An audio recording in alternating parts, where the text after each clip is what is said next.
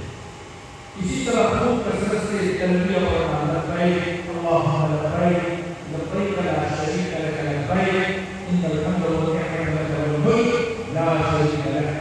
حضور اکرم صلی اللہ علیہ وسلم سے صحابی رضی اللہ عنہ نے سوال کیا کہ کون سا حج افضل ہے؟ حضور اکرم صلی اللہ علیہ وسلم نے فرمایا جس سے خوب لبیک کے ساتھ چلانا ہو، دور سے پڑھنا عورتوں کے لیے نہیں ہے، مردوں کے لیے خواتین سے خیال کریں اور قربانی کا خون بہانا۔ اسی طرح خوب کثرت سے دعائیں کرنا۔ حضور اکرم صلی اللہ علیہ وسلم نے فرمایا دعا عبادت کا مقصد ہے، اور ایک حدیث میں فرمایا دعا عبادت ہے۔ پھر اپنا محاسبہ کرنا، یہ تو ہمیں اپنے گھر میں کرنا چاہیے لیکن خاص طور پر وہاں بھی کرنا چاہیے تاکہ ہم اپنے اعمال کی نگرانی کر سکیں اور اپنے نفس کی اصلاح کر سکیں۔ ظاہر ہے حج کے لیے اتنا پیسہ لگا کر رہا ہے تو اب اس کی فکر بھی کرنی چاہیے کہ اس پر پیسہ لگایا ہے یہ کام سے ہو رہا ہے نہیں ہو رہا۔ حافظ ابن کثیر رحمۃ اللہ علیہ کہتے ہیں کہ اپنے حساب ہونے سے پہلے اپنا محاسبہ کرو، اپنا جائزہ لے اور اس بارے میں خوب غور و فکر کرو کہ تم نے قیامت کے لیے کیا ذخیرہ کر رکھا ہے، کیونکہ تم اپنے رب کے حضور پیش کیے جاؤ گے۔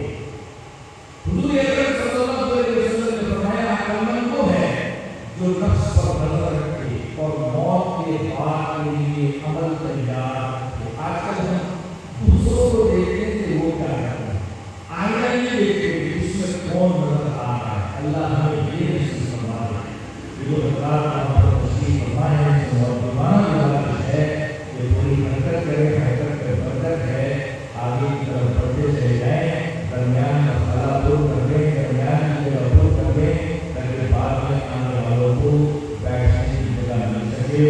اللہ تعالیٰ راضی ہو جائے۔ یاد رکھیے جو حج کرنے جا رہے ہیں یہ حج موت اور موت کے بعد کے جو حالات ہیں اس سے ایک نمونہ ہے۔ پھر یہ یاد رکھیں کہ حج اللہ رب العزت سے عشق و محبت کا نمونہ ہے۔ اسی حالت پر اللہ تعالیٰ خود بھی بطور فخر کے فرشتوں پر اظہار فرماتے ہیں میرے گھر کے مشتاقوں کو، چاہنے والوں کو دیکھو کہ میری طرف بکھرے بالوں اور مٹی والی حالت میں آئے ہیں۔ یہ بڑی فخر کی چیز ہوتی ہے۔ جہاں تک حج کی حکمتوں کا تعلق ہے تو اللہ تعالیٰ کے ہر حکم میں اتنی حکمتیں ہیں کہ ان کے بہت سے سوائے تک تو ہماری عقل پہنچ نہیں سکتی۔ اللہ کے شانوں کے حکم میں اتنا غور کیا جائے کہ جو کہ ہر شخص اپنی عقل کے مطابق کرتا ہے ان کے فوائد بڑھتے ہی چلے جائیں گے۔ سفر اور وقت، اسی طرح اپنی صحت کی حفاظت کے مطابق ضرورت کی اشیاء اپنے ساتھ لے جائیں اور خاص طور پر وہ چیزیں جو آپ کو حج عمرہ کی ضرورت کی ہیں اس کو لے کر کے جائیں۔ یہ ذہن میں بنائیں کہ یہ گروپ کے افراد ہیں ان کے پاس یہ چیزیں ہوں گی، گزارا کر لیں گے۔ آج کل ایک بجٹ اسکیم چل رہی ہے جس کو سیونگ کہتے ہیں، سیونگ کسی دھوکے میں پڑے پتہ نہیں کیسے بچاتے ہیں۔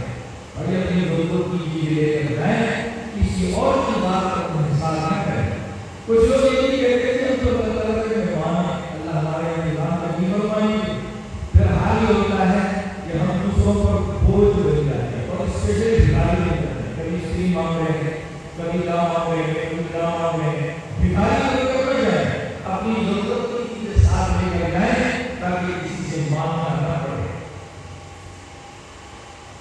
اللہ تبارک و تعالیٰ نے فرمایا وَالْخُرُوجُ فَإِنَّ خَيْرَ الزَّادِ التَّقْوَىٰ، حج کے سفر میں زادِرَہ یعنی سامان سفر ساتھ لے جایا کرو کیونکہ بہترین زادِرہ تقویٰ ہے۔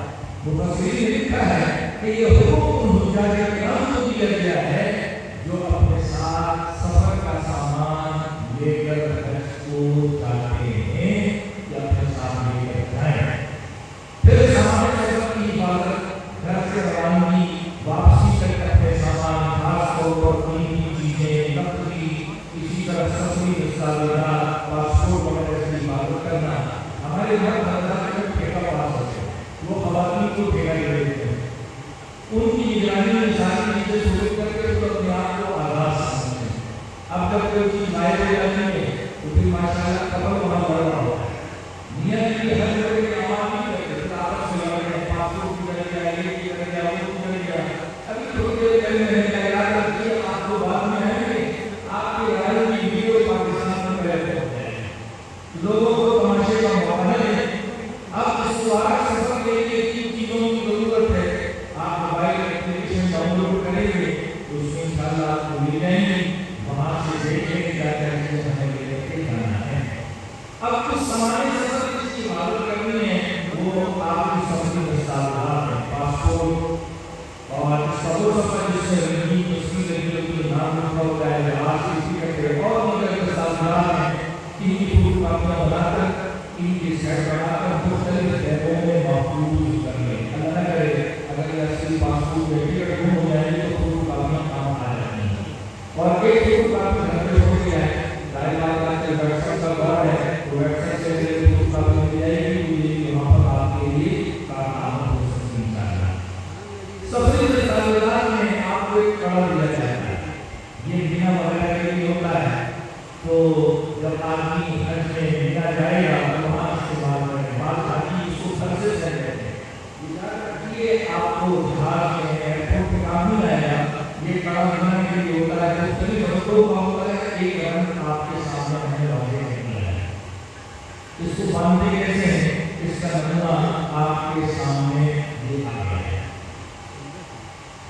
اب کچھ لوگ سعودیہ پہنچ کے پہلے اس کی ضرورت نہیں ہے، جب آپ 7 ذوالحجہ یا 8 ذوالحجہ کو منا جائیں گے اس وقت کو باندھیں آپ۔ اسی طرح آپ جب منا جائیں گے تو اس کے لیے آپ کا جو مقصد ہے جس کو خیمہ کہتے ہیں اس کا کارڈ دیا جاتا ہے، اس پر نمبر لکھا ہوتا ہے، اس نمبر کو اپنا یاد رکھیں، آپ کا یہ خیمہ نمبر ہو یا لکھا ہے یا انگلش لکھا ہے تو آپ اس سے جو ہے اپنے خیمے تک پہنچ جائیں گے اور پریشانی نہیں ہوگی انشاءاللہ۔ اب جب ملن کے لیے ہو جاتا ہے کہ وہاں ایسا سائن بورڈ لگے ہوتے ہیں، مقصد خیموں کے لیے انگلش کیمپ لکھا ہے، اس پر یہ نمبر ہے، آپ اپنے خیمے تک پہنچ سکتے ہیں، اور آپ کے ساتھ جو خواتین ہیں بوڑھے ہیں انہیں بھی نمبر یاد کروا دیں تاکہ اگر کوئی آگے پیچھے ہو جائے تو خیمہ نمبر کسی سے پوچھ کر آپ تک پہنچ سکتے۔ روانگی سے پہلے مصنون اعمال کے لیے دو رکعت پڑھی صلاۃ الفجر کی، پہلی رکعت میں سورۃ الکافرون اور دوسری میں سورۃ الاخلاص، یا دوسری سورت دوسری یعنی دو رکعت پڑھنے میں دوسری سورت، پہلی رکعت میں سورۃ الفلق اور دوسری میں سورۃ الناس پڑھیے، نماز کے بعد آیت کرسی اور سورۃ القریش پڑھیے۔ اس کی برکت سے اللہ تعالیٰ کرم فرمائیں گے کہ سفر سے واپسی تک انشاءاللہ حالات درست رہیں گے اور انشاءاللہ کوئی ایسا حادثہ کوئی واقعہ پیش نہیں آئے گا جو ہمیں پسند نہ ہو۔ گھر سے نکل کر دعا پڑھیے، دیگر مصنون دعاؤں کا اہتمام کیجیے، انشاءاللہ دعاؤں کی کتاب آپ کو تحفے میں مل جائے گی۔ اس سے گھر سے واپسی سے لے کر واپسی تک کی ساری دعائیں ہیں، چھوٹی سی کتاب ہے، آپ اپنے کام سے چھوٹے بیگ میں رکھ سکتے ہیں، موقع موقع جو ہے اس کتاب سے بھی پڑھ سکتے ہیں۔ اسی طرح المولود موبائل ایپ اس کو ڈاؤن لوڈ کر کے فری، اس سے کوئی پیسہ نہیں، آپ پریشان نہ ہو، یہ ساری دعائیں اس سے موجود ہیں، اس سے پڑھتے رہیں۔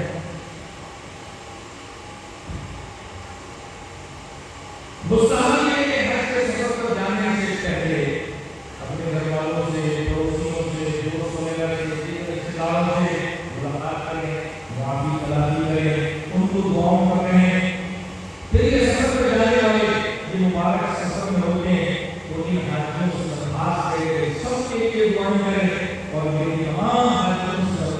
ہے کہ آج یہ پروگرام آپ کے سامنے سجا ہے، اس کے سجنے میں دنوں کی، مہینوں کی، سالوں کی اور سب سے بڑھ کر فکروں کی اور عملی محنت جو ہے ہم سب کے لیے دعائیں فرمائیں۔ اللہ تعالیٰ ان محنتوں کو عام بھی فرما دے، اس کو قبول بھی فرما دے اور ہم سب کی بارگاہ کی حاضری وہاں نصیب فرما دے۔ بس اور عورت گھر سے روانگی سے پہلے احرام، اب بس کیا کرے، یا تو گھر سے یا ایئرپورٹ سے احرام باندھے۔ اب اس کے بعد خیال رکھیں وہ ہو جائے گا جن کی فلائٹ سعودیہ ڈائریکٹ نہ ہو بلکہ وایا ہے۔ وایا مطلب کیا ہے کہ آپ کو اپنے دبئی میں جا رہے ہیں یا کسی اور ملک میں جا رہے ہیں، اس کے بعد آپ کو سعودیہ لے جائیں گے، تو آپ گھر سے یا پاکستان کے ایئرپورٹ سے احرام نہ باندھیں بلکہ دبئی سے یا جس ملک سے کنیکٹڈ فلائٹ ہے وہاں سے آپ احرام باندھیں تاکہ آپ کے لیے احرام کی پابندیوں کا مسئلہ نہ رہے۔ اسی طرح سے لوگ کی فلائٹ کراچی سے مدینہ ہو، یعنی وہ ڈائریکٹ مدینہ جانے جدہ نہیں جائیں گے، ان کو بھی احرام باندھنے کی ضرورت نہیں۔ مدینہ میں اپنے دن گزارے ہیں، 12 دن جو آپ کو گورنمنٹ نے کر دیے، جب مدینہ منورہ سے مکہ مکرمہ روانہ ہو تو مدینہ منورہ کا میقات ذوالحلیفہ وہاں بس والا آپ کو لے کر جائے گا، وہاں بس والا آپ کو لے کر جائے گا۔ آپ جو ہے وہاں سے پھر احرام باندھیں تاکہ احرام کی پابندیوں کا مسئلہ نہ ہو۔ ایک مسئلہ یہاں پر سن لیں، یہ مسئلہ آج کے حالات جو اس پر لوگ ماشاءاللہ بڑے بڑے جنگ ہوگی کیا ہوگا، جنگ ہوگی کیا ہوگا، جیسے ساری انسانیت کی فکر ہم سب کو آ گئی، بھائی ہمارے پاس کیا کیا ہے، ہم افلاطون کے بچے بن گئے۔ اللہ ہم سب کی حفاظت کرنا، پوری دنیا کے انسانوں کی حفاظت کرنا۔ ایک مسئلہ سن آپ نے گھر سے احرام باندھ لیا یا پاکستان کے ایئرپورٹ سے احرام باندھ لیا، دبئی میں ہو گئے مگر دبئی سے آگے نہیں جانے دیا جا رہا، آپ کو کہا جا رہا ہے کہ واپس جائیں، حج نہیں کر سکتے، اللہ نہ کرے کسی کے ساتھ نہیں کر سکتا، مگر احتیاطاً جو مسئلہ بتا رہا ہو، اللہ نہ کرے، اللہ سب کا حج جو ہے عافیت کے ساتھ، سہولت کے ساتھ، سکون کے ساتھ کروا دے، مگر ایک مسئلہ ذہن میں رکھیں، اگر آپ کو دبئی سے ابوظہبی سے یا کسی اور ملک سے واپس کر دیا گیا اور آپ اپنے گھر سے یا اپنے ملک سے احرام بھی باندھ لیا ہے اور نیت بھی کر لی ہے تو آپ حالت احرام میں آ گئے، اور آپ کو ظاہر ہے کہ اپنے ملک واپس آنا پڑے گا، اور واپس آنے کے لیے احرام کی پابندیوں میں جو آپ ہیں لہٰذا احرام کی پابندیوں کو خیال رکھنا ہے، حضور والا صابن استعمال کرنا اور حضور استعمال کرنے کے کپڑے نہیں پہننا۔ آپ یہاں سے سعودیہ کس کو حکم کر رہے ہیں کہ یہ ہم احرام میں احرام سے آزاد ہونا چاہتے ہیں، ہماری طرف سے بکری بکرا ذبح کرو، مرد کی طرف سے ایک عورت کی طرف سے ایک علیحدہ، جب وہاں بکری بکرا ذبح ہو جائے اس کے بعد آپ یہاں پر احرام کھول سکتے ہیں، ورنہ اس کے بغیر احرام سے آزاد نہیں ہو سکتے۔ لہٰذا نیت کرنے میں میری بات نہ کریں، نہ پھر نیت کرے نہ پاکستان کے ایئرپورٹ سے جائے، جب نیت کہاں کرنی جہاں ہو جائے ایک دو گھنٹے جو ہے فلائٹ ہو جائے اور آپ ڈائریکٹ جو ہے جدہ مدینہ جا رہے ہیں، پھر آپ جدہ جا رہے ہیں، مدینہ نہیں جدہ جا رہے ہیں، تب آپ نیت کریں، اس کے بغیر نیت نہ کریں، نیت کرنی تو آپ احرام کی لاگت ہوگی، اپنے گھر میں گھومتے رہیں گے، مارکیٹ میں گھومتے رہیں گے، جب تک کہ سعودیہ میں بکری کا بکرا ذبح نہیں ہوتا ہے، مرد کی طرف سے ایک عورت کی طرف سے ایک، جب یہ بکری بکرا ذبح ہو جاتا ہے پھر آپ احرام کی لاگت ہو سکتے ہیں، اور پھر جب آئندہ زندگی میں موقع ملے گا آپ کو یہ احرام باندھنا تھا اس کی عمرے کے لیے قضا بھی کرنی، یہ اللہ نے مسئلہ میں بتا دیا، اللہ تعالیٰ سے دعا ہے اللہ سب کے لیے عافیت آسانی کا معاملہ کرے، ایسی صورت پیش نہ آئے کہ کوئی حاجت میں کرنے واپس آ جائے۔ اب گھر سے روانہ ہو رہے ہیں تو آپ روانگی سے پہلے تیاری کیسے کریں گے، اپنے جسم سے ظاہر بات صاف کر لیں، ناخن وغیرہ کاٹ لیں، اچھی طرح غسل کر لیں، اب اگر وہ غسل کرنا نہیں چاہتا تو وضو کر لیں، یہ بھی کافی ہے۔ غسل کرنے کے بعد اپنے بدن پر خوشبو لگا سکتے ہیں، ڈائر لگائیں، پرفیوم لگائیں، البتہ مرد اپنے احرام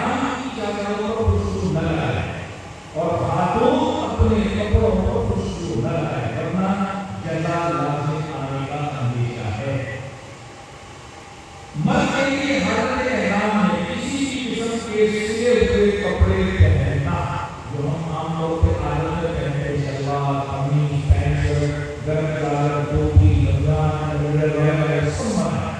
اسی طرح بند جوتے پہننا بھی منع ہے۔ لہٰذا احرام پہننے سے پہلے ساری چیزیں اتارنا، بعض لوگ بھول جاتے ہیں اندر کا رمضان اندر نہیں اتارتے، غلط ہے۔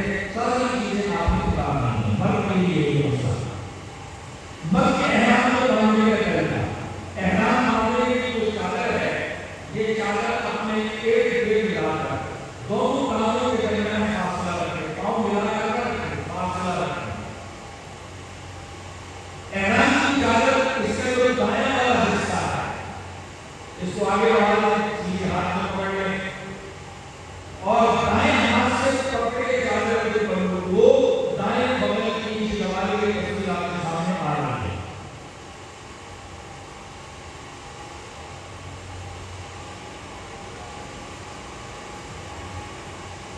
دائیں پلو کو سامنے لے آئے، یہ جو دائیں پلو ہے اس کی دو طرح ہے اور پہلے کی جو چادر ہے اسے سلے میں اٹھا لیں تاکہ یہ کپڑے جو ہیں یہ ظاہر ہو جائیں، کیونکہ کپڑے چھپانا یہ گناہ کبیرہ ہے، سزا ہے۔ پہلے کی چادر کو باندھنے کے لیے آپ اس طرح کے بیلٹ آتے جو بڑی نہیں ہے، چھوٹی بھی ہے، اس کو آپ اس طرح باندھ سکتے ہیں اور جو سینے کی طرف اوپر کا حصہ تھا اس کو بیلٹ کے اوپر کیا ہے تاکہ بیلٹ وغیرہ چھپ جائے۔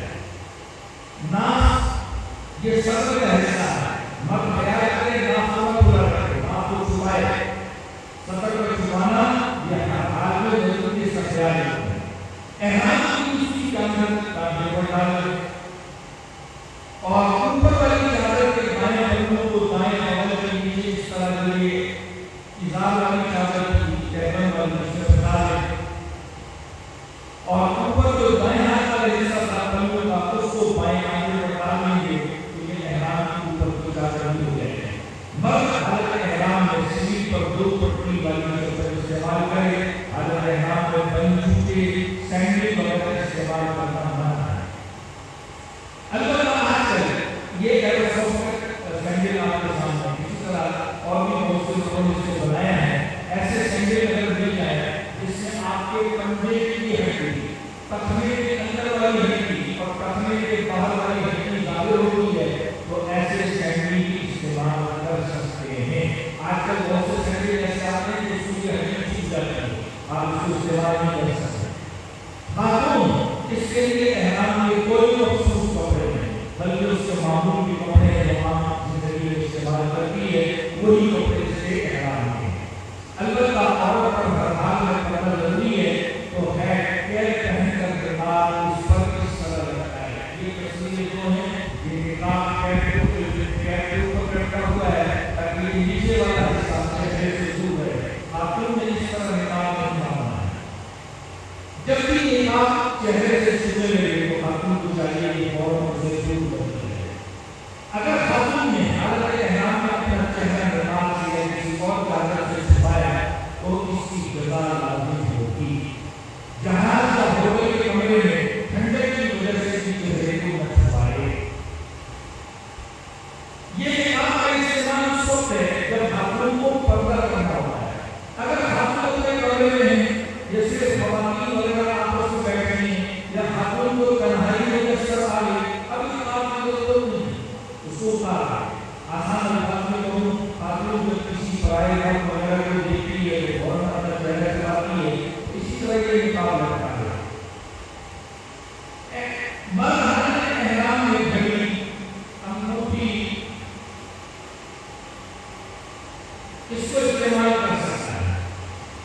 اسی طرح خاتون یہ دو چیزیں مرد کے لیے، خاتون بند جوتے پہننا چاہے، جوتی استعمال کرنا چاہے، دستانے گوجے پہننا چاہے تو یہ اس کے لیے جائز ہے۔ عورت کے لیے احرام پہننے کے بعد 2 رکعت نوافل ادا کیجیے۔ مرد یہ 2 رکعت نوافل ٹوپی پہن کر ادا کرے، ٹوپی پہن نماز پڑھنے کے بعد پھر ٹوپی کو جو ہے وہ اتار کے ایسا نہ ہو کہ خیالی میں سفر رہے اور اپنی نیت کر لے اور پھر جزا نہ کرے۔ ایک بات یاد رکھیں، ہر عمرہ کی نیت کرنے کے بعد کوئی نماز کو بھی پہن کر نہ پڑھے جب تک حالت احرام میں ہے۔ نوافل ادا کرتے وقت جو ممنوع جس سے نماز پڑھنا منع ہے اور مقبول وقت اس کا خیال رکھو۔ ممنوع وقت کیا ہے؟ جب سورج شروع ہوتا ہے، زوال ہوتا ہے، غروب ہوتا ہے۔ اور مقبول وقت کیا ہوتا ہے؟ فجر کے فرض پڑھنے کے بعد سے سورج نکلنے تک اور عصر کے فرض پڑھنے کے بعد سے غروب آفتاب تک۔ اگر کوئی خاتون ہے جو نفاس سے پاک نہ ہو اور وہ حج کے سفر پر جا رہی ہے تو صرف غسل کر کے نیت کر کے حالت احرام میں آ سکتی ہے۔ عمرہ کی نیت گھر کا ایئرپورٹ سے نہ کرے بلکہ جب جہاز چلتا ہے ایئرپورٹ کے لیے اڑان بھرے تو 1 یا 1.5 گھنٹے کے بعد نیت کیجیے، ورنہ ایئرپورٹ کے جہاز میں مسافروں کی آمد کے وقت جو خوشبو چھڑکی جاتی ہے ایسا نہ ہو کہ گر جائے اور بد لازم نہ جائے۔ پھر جب جہاز میں کھانا ملتا ہے تو وہاں ایشو کیا جاتا ہے کہ خوشبو والا ہوتا ہے اور جب خوشبو آپ کے ہاتھوں میں لے لی تو جلا لازم ہے۔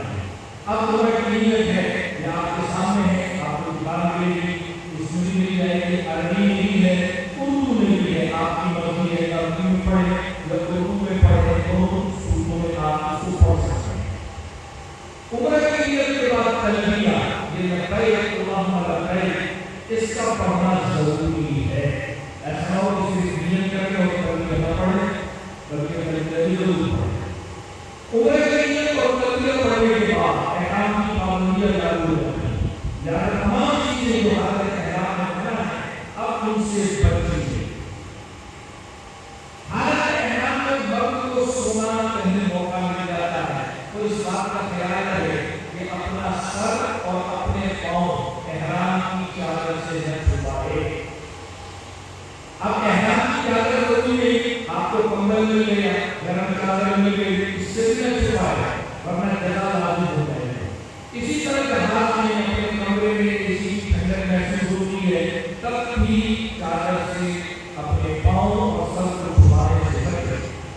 اب مرد اور عورت کے احرام کے تفصیلی مسائل اور احکامات اس کے پرچے انشاءاللہ آپ کو مل جائیں گے، ان سے رہنمائی حاصل کیجیے۔ ابھی ہم آپ کو اس کی تصویر دکھاتے ہیں، اس سے پہلے اعلان دوبارہ سماعت فرمائیں کہ جن جن احباب کے قریب جگہ خالی ہے آگے بڑھتے چلے جائیں تاکہ بات آنے والوں کو پیچھے جگہ مل سکے۔ ایک دوسرا اعلان بھی سماعت فرمائیں کہ آپ کے دائیں بائیں پانی کی بوتل، خالی تھیلی پھینکنے کے لیے 10 کی مردوں والے حصے میں اور خواتین والے حصے میں رکھی ہیں۔ حضرات کرم پانی کی خالی بوتل اور تھیلیاں ڈسٹبن میں ڈال کر لے جائیں یا اپنے ساتھ لے جائیں، جہاں آپ بیٹھے ہیں اس جگہ کو اسے پھینک کر رکھیں۔ مرد جو احرام باندھتا ہے اس کا انشاءاللہ ایک تفصیلی پرچہ آپ کو مل جائے گا، آپ نے اس کے نمبر کو دیکھ کر کام کرنا اوپر نمبر لگائے، اس کے تفصیلی احکام اس کے پشت کے اوپر ہے، اس کے بعد جو لال رنگ سے لکھا ہے آپ نے اس سے بچنا ہے۔ جو چیزیں لال رنگ سے لکھی ہیں اس سے آپ نے بچنا ہے۔ یہاں پر کچھ مسائل خواتین کی، جب عمرہ حج کی روانگی ہو اور عورت کے ایام شروع ہو جائے تو عورت عمرہ حج کی نیت کر سکتی ہے، تلبیہ پڑھ سکتی ہے، حالت احرام میں آ سکتی ہے۔ کیا نہیں کر سکتی؟ احرام کے نوافل ادا نہ کرے اور وہاں پہنچنے کے بعد مسجد الحرام میں داخل ہو کر طواف نہ کر سکتی۔ اسی طرح کسی خاتون کے میقات سے گزرنا ہے، مثلاً مدینہ سے مکہ جا رہی ہے، طائف کی میقات ہے، طائف سے مکہ آ رہی ہے، اب اسے وہاں اس میقات سے احرام میں آنا ہے یا اپنے گھر سے ایک مکہ سے اس سے بتا دی اس کے ایام شروع ہو گئے تو خاتون کیا کرے گی؟ میقات سے احرام کی نیت اور تلبیہ پڑھ لے، حالت احرام میں آ جائے اور احرام کی پابندیوں کا خیال رکھے۔ جب کافی حاصل ہو پھر طواف وغیرہ کرے۔ البتہ ایام کی حالت میں باقی جو حج کے اعمال ہیں، مثلاً مینا کے اعمال، عرفات کے، مزدلفہ کے، یہ اعمال کر سکتی ہے۔ ایام کی اعمال سے نہیں کرتا، طواف سے منع کرتا ہے، نماز سے منع کرتا ہے، قرآن کریم کی تلاوت سے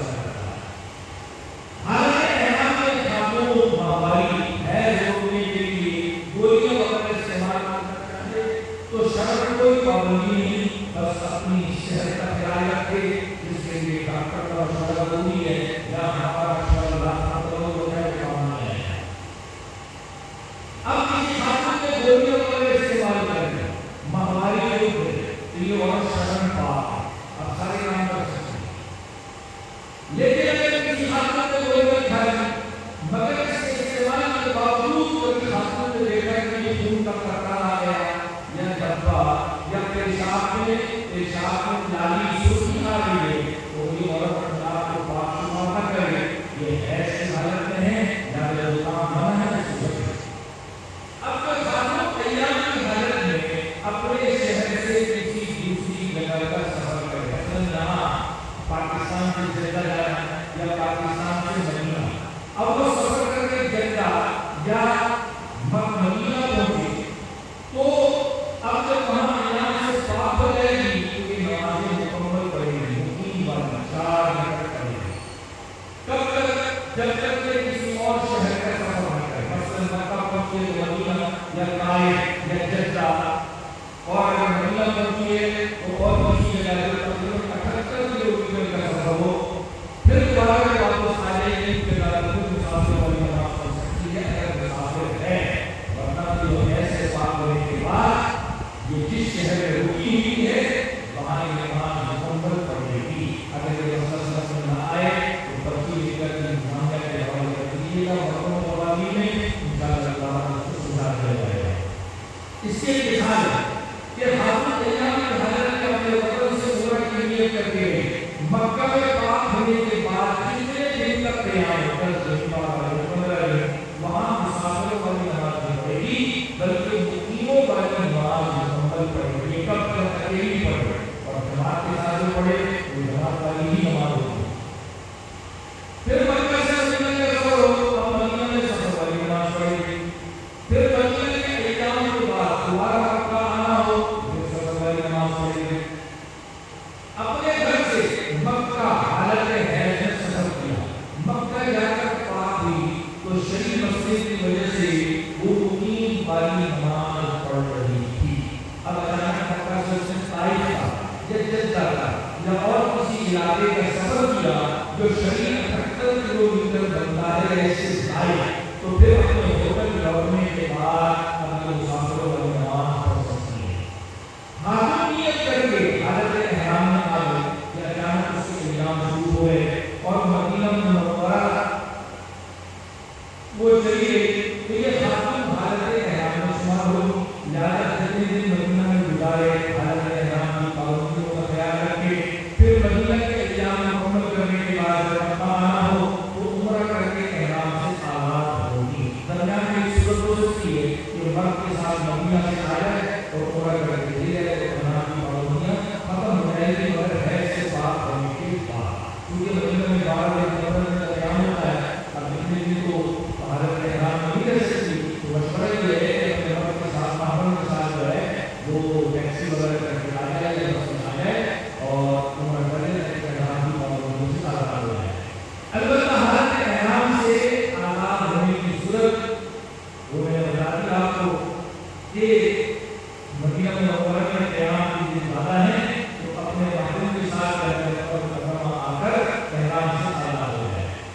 خاتون نے نیت کر لی اور حالت احرام میں آئی کہ اچانک ایام شروع ہو گئے، اب اپنے وطن آنا ہے، پہلے دیکھا کہ عمرہ کرنا ہے، اب یہاں وطن آنا ہے اور وہ کوئی کسی قریب میقات سے جا کر کے جیسے مسجد عائشہ ہے یا اور کوئی میقات سے کسی عمرہ کرنا چاہا اور وہ حالت احرام میں آ گئی کہ ایام شروع ہو گئے۔ اب اس سے احرام سے آزاد ہونے کی صورت کیا ہے؟ پہلی صورت، اگر اس عورت کے پاکستان آنے سے پہلے سے اتنا وقت مل جائے کہ پاک ہو جائے گی تو پاک ہو جائے اور عمرہ کرے، احرام کی پابندیوں سے آزاد ہو جائے۔ دوسری صورت، اگر روانگی سے قبل اس کو عمرے کا موقع نہ ملے ناپاکی کی وجہ سے تو چوٹیاں سے تھوڑے سے بال تقریباً 1 انچ کے قریب کاٹ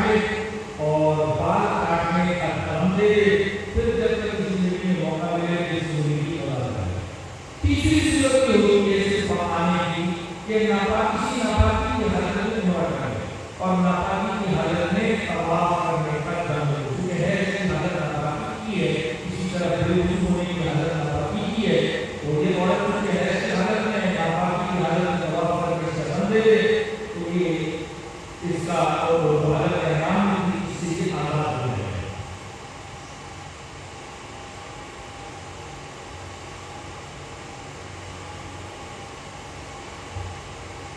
احرام اور مسائل کے بعد عمرہ کی فضیلت ایک شخص رسول اللہ صلی اللہ علیہ وسلم کے خدمت میں حاضر ہو کر کہا کہ رسول فرمایا، اور رسول اللہ صلی اللہ علیہ وسلم نے فرمایا اللہ کی عبادت کرو، اللہ کے ساتھ کسی کو شریک کرو، نماز قائم کرو، زکات کرو، رمضان المبارک کے روزے رکھو، بیت اللہ کا حج کرو، عمرہ کرو، حق کا سنو اور اس کی اطاعت کرو۔ حضور اکرم صلی اللہ علیہ وسلم نے فرمایا ایک عمرہ کے بعد دوسرا عمرہ، اب ایک عمرہ دو عمرے میں ایک دن، دو دن، چار دن، ایک سال، دو سال، جتنا بھی فاصلہ ہو، یہ درمیان والے گناہوں جو چھوٹے گناہ ہوتے ہیں، اگلا عمرہ درمیان کے گناہوں کا کفارہ بن جاتا ہے۔ جیسے یہ مطلب کہ عمرہ کرنے کے بعد بھوک گزار کریں تو سوچیں گے کہ عمرہ کرنے میں سارے جواب ہو جائیں گے، ایسا نہیں ہے اس سے عمرہ کا حکم، عمرہ حج کی طرح فرض نہیں ہے، اس کا حکم سنت مؤکدہ ہے، یوں سمجھ لیجیے کہ واجب ہے، اور اس سے شامل ہونے کی پوری شرائط ہے تو ہے مسلمان ہونا، عاقل ہونا، بالغ ہونا، آزاد ہونا، جسمانی مالی طور پر عمرہ کی طاقت ہونا،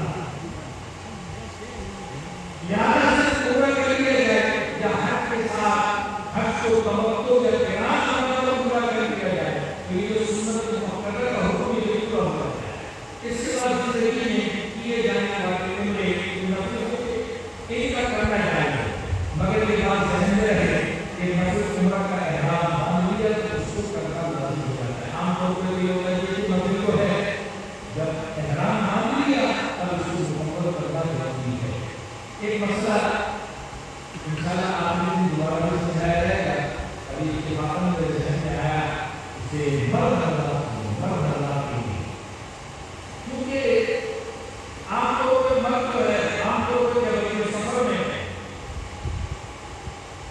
وہ چادروں ہی ہوتا ہے، عام زندگی میں ان کی عادت نہیں ہوتی، تو کبھی کموڈ استعمال کرنے کی وجہ سے یا اور کسی واش وغیرہ میں جانے کی وجہ سے دونوں چادریں سے اتارنی پڑ گئی تو مرد سمجھتا ہے میرا احرام کھل گیا، ایسا ہی نہیں ہوتا، ضرورت میں آپ دھونے کے لیے پانی سے دھونا ہے تو ڈال سکتے ہیں، اسی طرح میلا ہو گیا تبدیل کرنا اس کو اتار سکتے ہیں، اور اگر دونوں ایسی واش وغیرہ میں کموڈ پر بیٹھنے کے لیے اتار دی تب بھی اس سے احرام سے نکلتا نہیں، اس کو ذہن میں رکھیں۔ یہ جو مسجد میں موقع ہے اس کا وقت سال میں 5 دن ہے، 9 ذی الحجہ اور 13 ذی الحجہ، یہ 5 دن ہیں، اس کے علاوہ جب چاہیں جس وقت چاہیں جتنے عمرے کرنا چاہیں کر سکتے ہیں، کوئی مسئلہ نہیں۔ بعض حج سے پہلے عمرہ کرنے سے منع کرتے ہیں، آپ سنیں گے بڑے بڑے مسئلے انشاءاللہ بہت ہوگی، آپ نے جی سنی ہے آپ بڑے کر سکتے ہیں، البتہ ایک خیال رہے کہ حج سے پہلے عمرے کرنے میں ایسا نہ ہو کہ بہت زیادہ عمرے کرنے کی وجہ سے کوئی بیمار ہو جائے یا معذور ہو جائے یا پہلے کہ حج فرض ہے وہ بیماری یا عذر کی وجہ سے رہ گیا، ایسا نہ کرے، آپ عمرے کریں مگر محدود انداز میں اور محتاط انداز میں تاکہ بیمار بھی نہ ہوں اور اللہ نہ کرے معذور بھی نہ ہوں۔ اب عمرے کا مختصر احکام، عمرے کرنے کے بعد چیزیں ضروری ہیں جس کا انجام لینا ضروری ہے، ورنہ نہ حج ادا ہوگا نہ عمرہ۔ بعض چیزیں واجب ہیں جن کا ادا کرنا ضروری ہے، اگر نہیں کریں گے تو دم دینا پڑے گا، اور بعض چیزیں سنت اور مستحب ہے جسے ادا کرنا چاہیے، چھوٹ جائے تو دم وغیرہ لازمی نہیں ہوگا، ثواب میں کمی آتی ہے۔ اس کا ایک نقشہ آپ کے سامنے آ رہا ہے، اس کو آپ دیکھ سکتے ہیں، آپ لوگ انشاءاللہ اس کے نقشے میں یہاں سے مل جائیں گے، اس میں ساری وضاحت ہوگی۔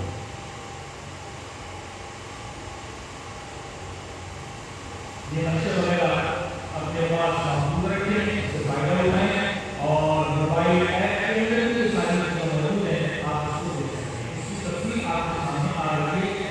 یہ عمرے کا پورا چارٹ ہے،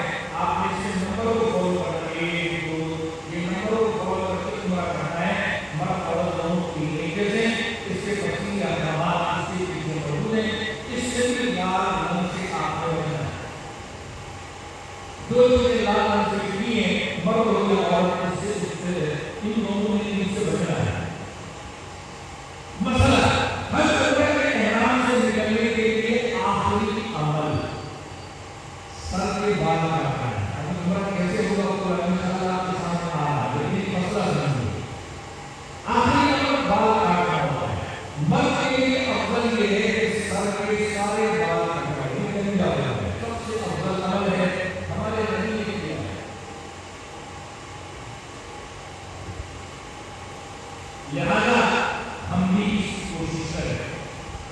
اگر کوئی جنت نہیں ہونا چاہتا، حج کروانا نہیں چاہتا، تو بہتر یہ ہے کہ سر کے چاروں پر اوپر کا حصہ، دھوتی کا حصہ، دائیں کان کا حصہ، بائیں کان کا حصہ، چاروں حصوں سے چاروں طرف سے انگلی کے پورے بدن بال کٹوائے. ورنہ اس کے بغیر احرام سے نہیں ہوتا. البتہ اس بات کا خیال ہے کہ احرام سے نکلنے کے لیے سر کے چوتھائی مقدار کے بعد انگلی کے پورے بدن کٹوانا ضروری ہے. اس کے بغیر احرام سے آزاد نہیں ہوتا. ہمارے پاکستانی ماشاءاللہ وہاں دیکھتے ہیں عرب کر رہا ہے، وہ سمجھتے ہیں عرب حضرت زندگی بھائی عرب میں پورا کر سکتا ہے، وہ سارے دن کا حافظ کو وہ بھی غلط نہیں کر سکتا ہے. وہ کہتے ہیں کہ سب عرب کر رہا ہے. اب دوسرے لوگوں کو دیکھ کر سر کی ایک جانب سے مثال ہے کسی ایک کام کی طرف سے جب دوسری کی طرف سے چند بال کاٹ لیتے ہیں اور اپنے آپ کو احرام سے آزاد ہو جاتے ہیں. اس طرح بال کاٹنے سے احرام سے آزاد نہیں ہوتے. خیال رکھیں اگر کسی نے چند بال کاٹ لیے جس کی مقدار بال کاٹنے سے احرام کی پابندیوں سے آزاد نہیں ہوئی. ابھی جو میں نے بتایا سر کے چاروں طرف سے ایک ایک پورے بدن بال کٹوانا اور احرام کی جگہ پر سنت کر کے اس میں مثلاً کپڑے پہننے یا کوئی اور ایسا کام کیا جو حالت احرام کے خلاف ہے تو اس پر قضا یعنی دم وغیرہ لازم ہوگا. اب ایک اسی صورت اور میں اگر کسی مرد نے یہ چار حصے میں بیان کیے، سر کا اوپر والا حصہ جو آسمان کی جانب ہوتا ہے، دھوتی والا حصہ جو پیچھے کی طرف ہے، دائیں کان والا حصہ، ان چاروں طرف سے کسی ایک طرف سے چار انگلیاں جو چوتھائی طرف مسا کرتے ہیں پیشانی اتنے بال کٹوائیے تب بھی وہ احرام سے آزاد ہو سکتا ہے. اب وہاں عمرہ کرتے ہیں تو اس سے ثواب ہے. یہ جو طواف کرتے ہیں اس کی فضیلت کیا ہے ہمارے ذہن میں رہے وہ اعمال کرنے کا جو مقصد انشاءاللہ حاصل بھی ہوگا اور دل کے ساتھ کریں گے. حضور اکرم صلی اللہ علیہ وسلم نے فرمایا جس نے بیت اللہ میں طواف کیا 2 رکعت پڑھی تو اس کو غلام آزاد کرنے کا ثواب ملے گا. حضور اکرم صلی اللہ علیہ وسلم نے فرمایا جو بھی طواف کے لیے قدم اٹھاتا ہے دوسرا نہیں رکھتا کہ اس سے پہلے ایک گناہ نکال لیا جائے گا اور ایک نیکی کی جاتی ہے اور ایک درجہ بلند کیا جائے گا. اللہ سب کو نصیب فرمائے. طواف کے کچھ مسائل سن لیجیے. نماز عصر کے بعد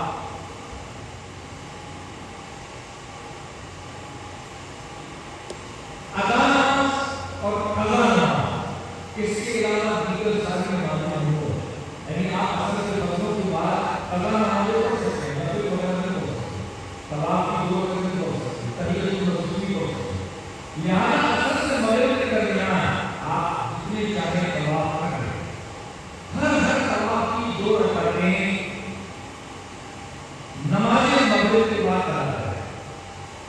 ایک بات ذہن میں رکھیں کہ 7 چکروں کا ایک طواف تو اس کی 2 رکعتیں ادا کریں. اب مغرب کے بعد کیسے ادا کریں گے؟ پہلے مغرب کے فرض، پھر طواف کی 2 رکعتیں، پھر مغرب کی سنت. اس ترتیب کو ذہن میں رکھیں. اگر کسی سے الٹا ہو گیا تو سنتیں پہلے پڑھ لی اور طواف کی 2 رکعتیں بعد میں پڑھ لی، ادا ہو جائیں گی مگر یہ عمل اچھا نہیں ہے. اب مسجد الحرام میں آج کل صرف عمرہ کے لیے جانے جاتے ہیں، ویسے نہیں جانے جاتے. کسی کی خواہش ہو کسی عمرے کا طواف تو میں نے کر لیا ہے، اب میں نے صحیح کرنے کے لیے جانا ہے، ابھی مجھے موقع ملا ہے تو میں مسجد طواف کر لوں کوئی غیر سے بات نہیں ہے. مگر یہ ذہن میں رہے کہ عمرے